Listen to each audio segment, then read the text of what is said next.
For what seemed like the one and only day of sunshine recently, thousands and thousands of people flocked to Six Flags New England over the weekend, causing heavy traffic in Agawam and in the neighboring Connecticut town of Suffield. Western Mass News reporter Kaylee Pugliese joins us live from the park with more from residents who live nearby. Kaylee? Well, Chris and Jordan, I spoke with two residents earlier today who live not far down the street here. Both of them tell me that they purposely did not leave their house on Saturday because if they did, it could have taken them hours to get home.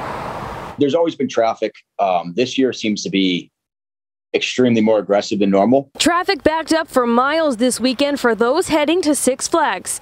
Area residents taking to social media noticing heavy traffic caused by parkgoers at Six Flags, which is backed up in Agawam and just across the state line in the Connecticut town of Suffield.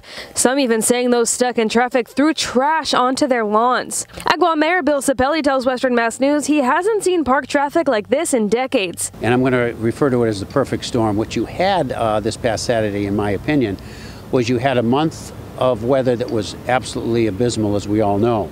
He says a day of sunshine likely had people flocking to the park. And they saw this as the window of opportunity, knowing not only was this a great Saturday and probably the first good Saturday, but they also knew from the weather forecast that Sunday was not going to be a good day. It was going to be pretty nasty. He says he's been in communication with Agawam police and park leaders about the issue. He says solutions include utilizing more police staffing and using some of the exits in the parking areas as extra entrances. Because you don't have people exiting at 10 in the morning, they're just coming.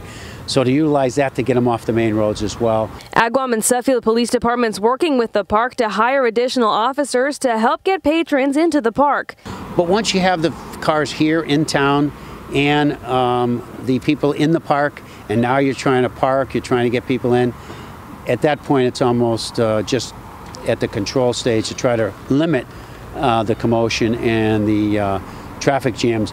You can't eliminate it at that point, it's too late. The traffic down Main Street isn't anything new to area residents like Chris Lombardi and Jerry Reed, both who say they plan to stay home Saturday to avoid traveling in the traffic. You're not going to be able to get back. You can go where you want to, but you won't be able to get back.